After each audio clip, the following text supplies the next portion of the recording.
Čia greitai ners, jo.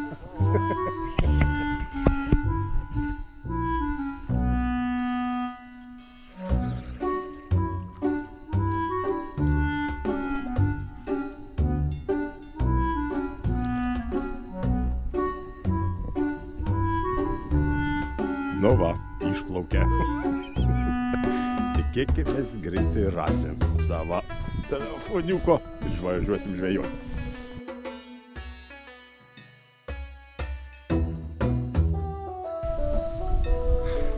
Opa. Telefoniukas laukia namo. Ryškiai. Užtrukom lygiai 5 minutes.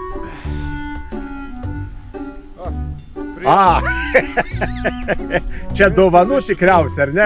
Kaipgi be šitų žvejybinė vieta.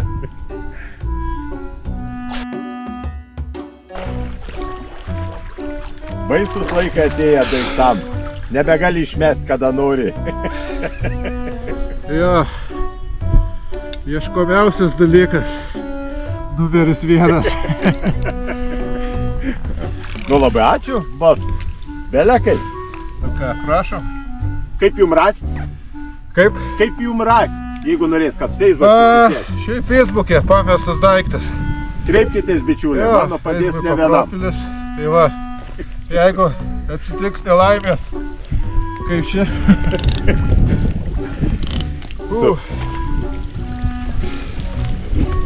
Ką, prašom.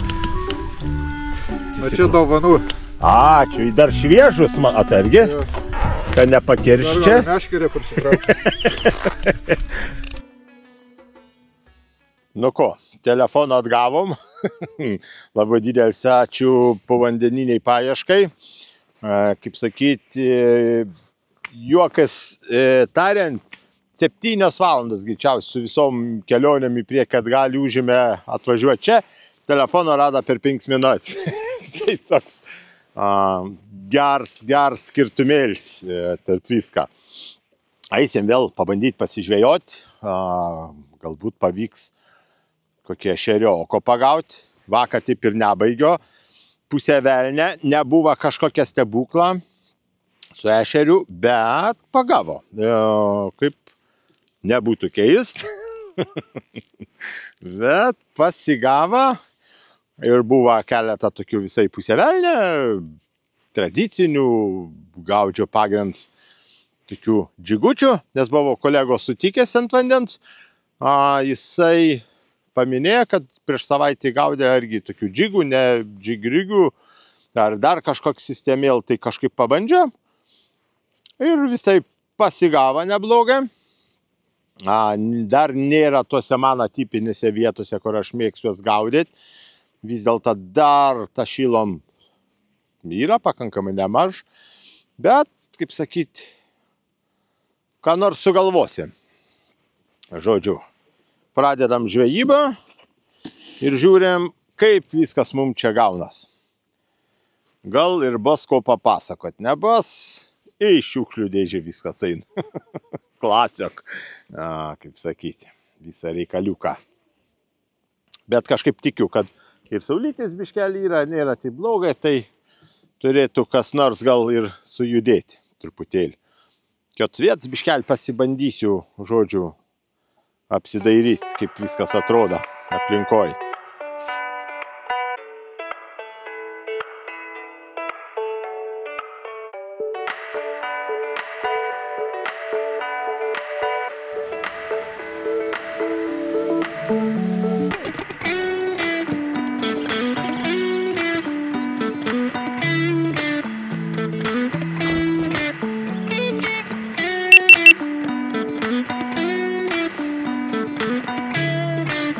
Nu, gražu. Kas šitoks? Biškelį atleiskim. Lydekėlą, jakaidį. Starkiuks. Nu. Iš karto čia gražuoja.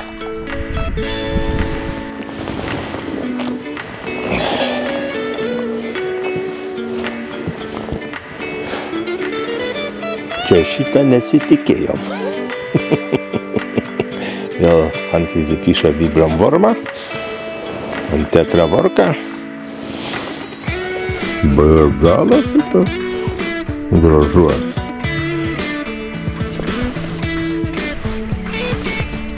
Kas čia? Ne, ešerias. Oi, gerulis. Šaunuolis.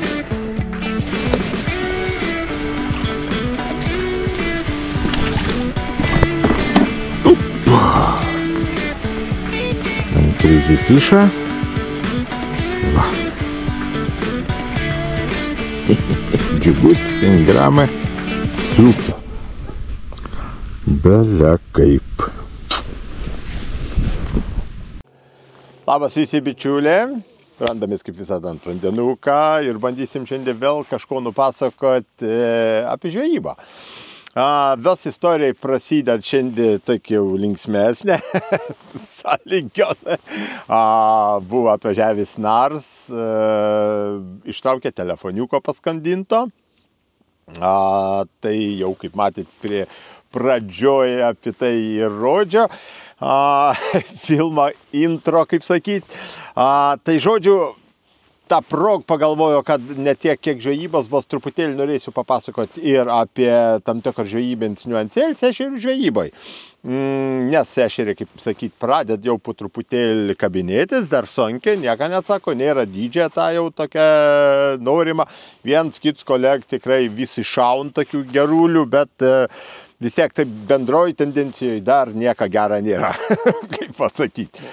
Tai šiandien truputėlį pakalbės ir truputėlį vaizdų parodys būtent žvejybos skirtingom technikom. Vat buvo 2 dienos, bus iš 2 dienų būtent vaizdas žvejybos, tai buvo vakar ir vat šiandien, sakykime, žvejojo. Ir labai įdomus dalykas yra, kaip kardinaliai skyrės tiesiog 2 dienų, labai panašių ir pagal orus, ir pagal visko. Momentais čia pašaliniai, ne tai, kad pašaliniai, bet veiskiai jau pusteliai, tai truputėlį perštens reikia sėdėti, bet šiaip iš tikrųjų pakankamai geras ors ir turbūt visoje Lietuvoje maždaug 5-9 laipsnių šilumas. Ir vis tiek orai panašus, reikia kažką tokia nesikaitulėje. Ir būtent kaip skyrės vieno dieno džigučių, nes buvo sutikęs kolego, argi atvažiavus pažvejoti, sakė, kad prieš savaitę žvejoja, sakė, džigučių viskas susigaudė, bet kolega paminėjo, kad nelabai myli, sakykime, džigrygai ir vis panašus dalykai, bet pabandžiau ir iš tikrą džiguts, sakykime, taip, davė įkraps visiems tokiem jau mano džigrygam, žuvis dar tikrai visą gylę, sakykime, čia kalba eina apie mušos užtankėlę, buvo naudoti va tokie, sakykime, visokie kirmeliukai, vibro vorma, skirtingai svoris, dabar galvoju, taip. Nuo 5, sakykime, taip, net iki gramą buvo 1,5, galbūt jisai tenai yra. Ir va. Tikiuosi fokusavo. Žodžiu, ir spalvytė šitos 3 dominavo iš principo, jokie ryškalai ar dar kas nors. Tai žodžiu, tikrai buvo džiguts, šiandien atvažiavo džiguts praktiškai 0, starkiuko vieno įprūdijo nelegalo ir viskas. Ir daugiau tikrai nieka, tai viskas buvo pagauti džigrygų ir tai labai gerai parodo, kad tikrai nereikia užsiciklinti ant vienos sistemos, nes kolega, kad ir džigučių gaudžio tada to dieno, jisai irgi, bet kažką nepataikė, netitaikė, sakykime, ir jisai sakė, kad tik tai vieno pagavo, pas man tikrai pagavimų buvo žymiai daugiau ir geriau, atsiprašysiu, skambant tikriausiai dėl telefono. Telefoną sutvarkė, tai reiks pasiimti, žodžiu, nepraradom ją forever. Tai va, apie tai ir kalbant, rudens, kai atein, ir aplamai pačioj žvejyboj lemia labai daug smulkmenos, niuansai, atrodytų dydis, gramo kažkur. labai dažant žvėjų, labai užsitiklinant kažkokią momentą, ant kažkokią masaliuką, ant kažkokią svorę, kažkada jisai sugaudė, sakykime, su juo ir jam ten viskas iš karto pasirodo, kad wow, nu čia dirbant yra, bet kiekvien žvejybė yra tai naujus iššūkis, aš kaip sako. Gerai, jeigu savaitė kiom viskas tas pats, kaip aš sako, vienodai, paprastai, suprantamai, tai, nu, kaifuoji nuo to žvejybos. Bet iš kitos pusės, jeigu nors kiek pasikeič kas nors, mes esam įstumėm į labai sudėtingo pusę, kai mes nenorim keisti nieką savo žvejyboj. Tai va tas momentas yra tikrai labai svarbus ir tie sugebėjimai pasikeisti vietoje ir žvejybai daro mūsų žvejybs tikrai efektingesnis. Tai žodžiu, truputėlį ir paaiškėsiu apie sistemas, sakykime, džigučiai ir būtent kaip daryti, sakykime. Tokiu laikotarpiu, sakykime, kaip rudenį, džigs net galbūt, tikrai galbūt, čia nėra, vat vėlgi noriu pabrėžti, nėra Ave Marija. Bet džigutis yra jau lengvesnis. Jį tokį tuk, ten pameti biškelį virš dugną, tas pravedimėlį, žinot, nėra išreiškit šū, kaip vasaro, kai jūs vidury vandens sluoksnį tenai džiginat, net nedžiginat, to tikrai toks kaip tvičti, tešerį išdurnėjai ten laksa. Ne, rudens jau daugumai vandens telkinių yra toks primityvesnis, arčiau dugna viskas vyks ir tas ešeris tikrai nėra toks agresyvus, kaip galbūt mums norėtus. Tai vat būtent ir svorė, sakykime, aš jeigu 4-6 metrai, apie 5 grams naudoju, 3 grams ir, kaip sako, 1,5 gramo. Todėl, kad mano manimu 5 gramai tai visai arti dugną, sakykime, tai jau gali biškelį aštriau, bet jisai tik tiek, kad sudumsėja į patį dugno. O, sakykime, 3 gramai jau truputėlį gali tokį šik patempį lengvo. Jisai kol nusileida, jisai nuo daugiau tą darbą turi. 1,5 gramą iš viso, jūs vos pasuko, ten keli tokie patempimai, ir viskas. Ir jisai labai lėtai sklęst. Reikia aišku, kad gumos būtų tikrai gerai dirbančios, nes ypač ant mažą svorę, sakykime, nėra lengva, sakykime, jos, kad darbuotus. Bet prie tą pačią ant džigučia, sakykime, man labai asmeniškai patinka slagai. Ir va tokie visokie kaip Polaris, nu tikrai jie irgi lygiai taip pat dirba. Nebūtinai tai turi žuvytės imitacijai būti, sakykime. Nes slags dar daugiau imituoja žuvytį negu būtent, sakykime, va kaip Vibram Worm, sakykime, Crazy Fish'ą. Ar jūs kitoks kompanijas, ten Haiteko, Dako nors naudojat. Kodėl taip yra? Todėl, kad neturi žuvis tos uodegos, kuri ten tabaluojas. Mažas mailiuks kažkoks, jisai vat, į slago net labiau panaš, nes slagas irgi va tokį paraitimo turi, tai dažnu atveju slagai net pranašesnį tuo pačiu džigučiu gaudant yra prieš, sakykime, su uodegyt. Čia tie patys tvisteriukai, sakykime, į to džigutį, nu, viskas, kas tokį biškeltos daugiau tos vibracijos galbūt turi ir būtent sukelto truputėlį didesnį agresijų. Kits momentas yra, sakykime, kaip šiandien, džigrigs. Buvo gaudom tikrai pagrindas ant mano mėgstamų Polarisų. Vėl labai noriu pasidžiaugti, kad jie pagaliau grįžo į, kaip sakyti, į mūsų į mūsų gyvenims. Buvo biškelį dengė iš rinkos, atstovai užsivežė jau dabar rimtai ir jau galim įsigyti tikrai labai daug. Seniau tikrai turėdavo labai daug klausimų, kaip gauti. Tai kiek mano žiniom yra, Kauno parduotuvė Inkars turi didžiausią asortimento Crazy Fish'ą. Žvejybos reikmens turbūt būtų ant ir Lietuvoje pagal asortimento. Tai vat, jeigu kam reik, būtinai kreipkitės į juos, tikrai padės. Pas mane irgi dėžė parvažiavo į žvejybos reikmens LT, tai žodžiu super. Tai žodžiu, kas dabar yra, sakykime, dėl tą vadinamą džigrygą arba galbūt, kaip mes naudojam kulverstuko. Pažiūrėkime, sufokusavo, kulverstuks, sakykime, ir tai pravedinėjom. Tai kulverstukai ir, sakykime, džigryga yra truputėlį du skirtingi momentai. Džigrygs visada geriau prasives kažkokiuos kliuviniuos. Niekam nereikia galvoti, kad didesnis svarelis ar kaip ten ir jisai kliūn. Ne, čia yra dėl pačią svorę, sakykime, pozicijos ir kur mūsų segtukas. Čia yra segtukas šitoj vietoj. Tai reiškia, mes, kai jį traukiam, jisai nekrent kažkur, o jį atvirkščiai mes taip tempiam visada į viršų. Kas liečia, sakykime, kulverstukas linkis biškelį tarp akmenukų labiau įlysti ir panašiai. Tai džigrygs yra iš tų, kuris nekliūn taip stipriai, o kulverstukas yra iš tų, kuris mėgės įlysti. Bet kulverstuko yra pirkti labai mažų svorių. Jūs galite 0,5, 0,7 gramo, tai jūs galite tarp žolių labai gražiai, žinot, įmeti labai lengvai, jaučiat, kad žolą nekertat, truputėlį taip lengviau pratraukėt su offsetin kabliok ir tą pasekoj jūs galite pravesti tuose vietose, kur, sakykime, džigrygų galbūt yra sudėtinga. Taip, džigrygų argi gerai visko pakaušius, gerai susmaikščius, eina ir su tai sunkesnis svoriais. Ten, sakykime, berods 3 gramą, aš pasikarpu argi tuos svarelius tiesiog nusikerpu kiek reikia, bet vis dėlto džigrygoje aš skaito, ką didžiausias plius yra, kai jisai truputėlį sunkesins.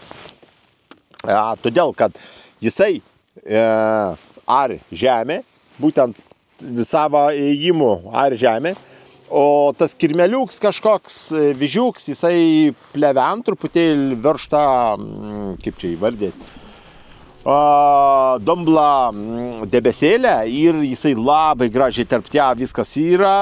Žuvim tai ypač ešeriam tikrai labai patenka, būtent imituojant kaip kažkas kniostus, kažkoks vabaliuks lakstytų ir va čia jau atsiskleidžia iš maksimalios pusės vis tas reikalas.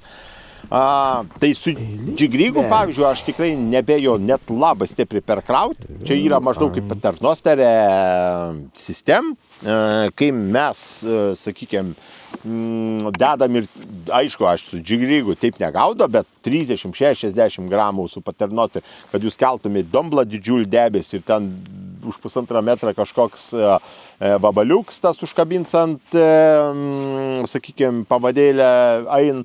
Tai va tokiu būdu labai viskas natūraliai atrodo ir tą pasekoj tikrai žuveliokai reaguoja labai gerai. Oi, bekalbant truškin baisiai. Tai žodžiu, su džigrygu dar ką galbūt pasakyčiau, labai man pasiteisin, aplamai lėtas traukims. Net tų purtimų kažkokių nereikia. Truputėlį galbūt supurtai. Dedi svorį, dažniausiai aš dedu vėžiukus, tokį kaip Crazy Fish Nimble. Tikrai visiems be galo gerai ešeriautojams žinom ir tikrai jie pasiteisinti ten belė kaip. Tai juos, kaip jau minėjo, mes traukiamės virš dugną, taip iš lėta. Masaliuks yra pakilęs maždaug apie 2 galbūt centimetras. Ta dumblą kyl, mes lėta sukam ir jisai, braukės, kujytis tos tabaluojas, tą vėžiuką, kaip sakyt. Ir va būtent tą momentų yra visi kibimai ir tikrai jų yra pakankamai daug, nieko nedarant, nieko ten netvyčinant, nešugdinant, nedžigaujant, paprastai velkant. Todėl, kad, kaip jau minėjau, jeigu yra svorė, tas svorį sukelia tam tikro dumbliuko, tada mūsų masaliuks truputėlį pakilęs nuo dugno ir tą pasekoj mes gaunam būtent to efekto, kad žuvis gerai mata masalo ir jisai nori būtent sulesti to masalioko. Kas liečia, sakykime, kulverstuko, su juo šitaip nepagros, taip yra masalų, ir mano tų mėgstamų poliarisų, kurie yra labai plaukiant stipriai, ar ten salamanderė, savačgyra, kiotų gamintojų, sakykime, kurie tikrai labai plaukiant. Tai taip, jūs velkat argi taip pat, sakykime, to kulverstuko, jisai žino, tas masals pakilęs, bet su šitais variantais jums reikia tikrai labai daug pauzės, todėl, kad jūs biškį patimpit, to masalo vis tiek prigolda, todėl, kad patsai pozicionaviam svarelį atžvilgių yra visai kitoks. ir jį vis tiek, žemiau dugną golda. Tai jūs tad sustojat truputėlį, pauzytę padarot, tas masaliuks pakyla būtent į tokio poziciją, o tada labai vėl neblogai. Čia kažkas panašus kaip nedrygs, bet nedrygs ten dar lėtesnį vis pravedimą, jau to jį turi va šitaip tiesiog ir pravedinėti. O čia jisai kaip šliaužiant, sustoja ant pauzės, jisai atsistoja. Tai va, bičiuliai, dar galvoju, dar vieno gero temo tokio paliesiu, truputėlį apie valus ir meškeris. Sakykime, kurie gaudot ultralaitų, labai svarbus momentas yra būtent valą teisingas pasirinkims meškeryko čia ir masalo atžvilgių. Jūs galite turėti 0,2 vienokią gamintoją valo ir 0,2 PE kitą gamintoją ir jie gali ant vienos meškeris jums viens valas laikyti be problemų, uždėsit ant kitos, jisai trukinės. Tai čia labai svarbus momentas yra. Aš taip skaitau, galbūt kam nors atrodo tai visiškai bereikšmė.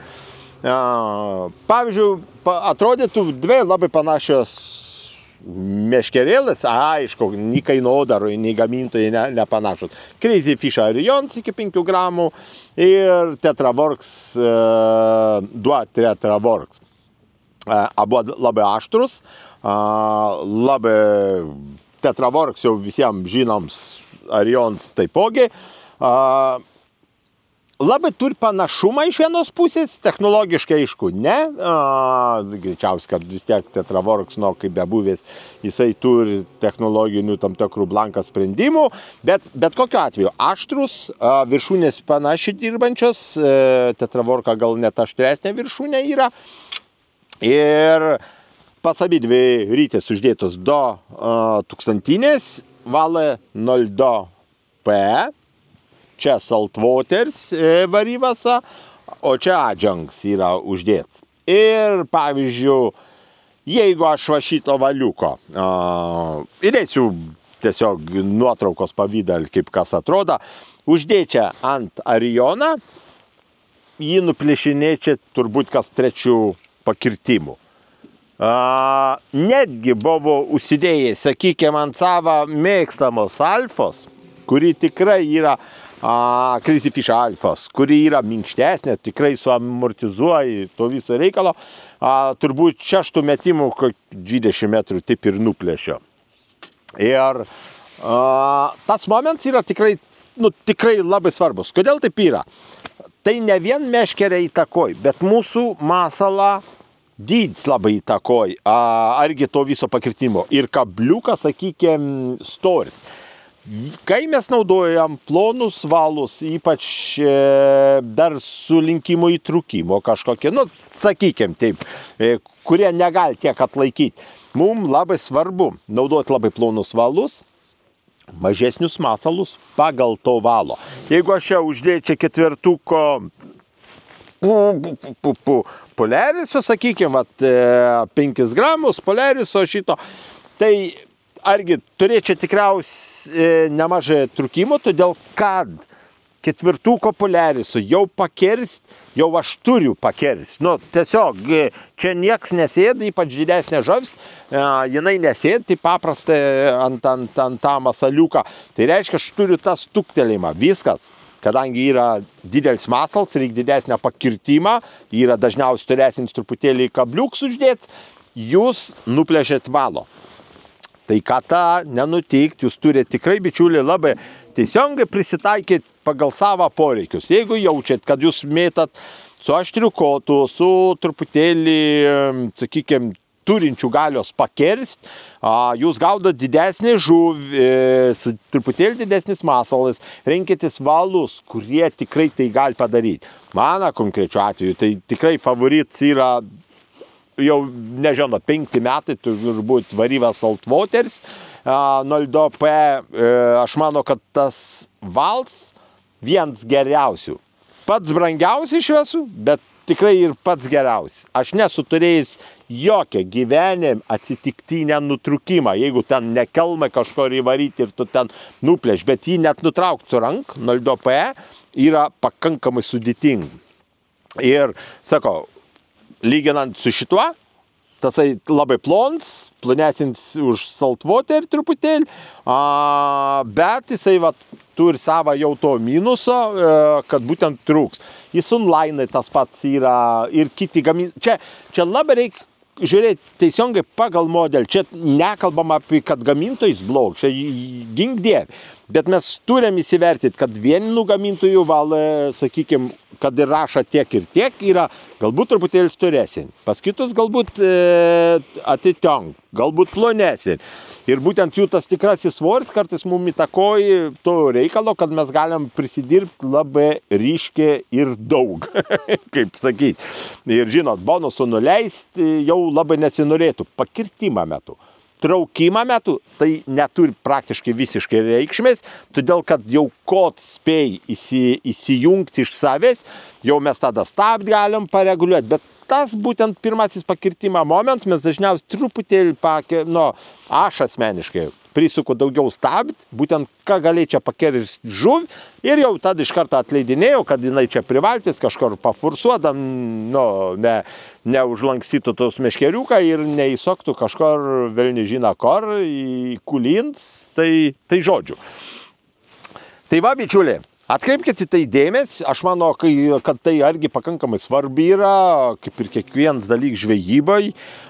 Jeigu kažkokie klausimai kil, būtent, bičiuliai, rašom YouTube paskyroj ar Facebooką paskyroj, būtent po įdėtų į video, kas būtent neaišku, kuo galėčiau patarti, jeigu mano žinios ir suprač leis, būtinai visada pasidalinti savo būtent įžvalgom vienu ar kitu klausimu. Dabar atsisveikint, bičiulė, nižvina, ni uodegos, gerų jums laimėkių, bičiulė. Va tokiu ir kad, kaip sakyt, svajonių žuvis neaplenktų jūsų. Iki susitikimų.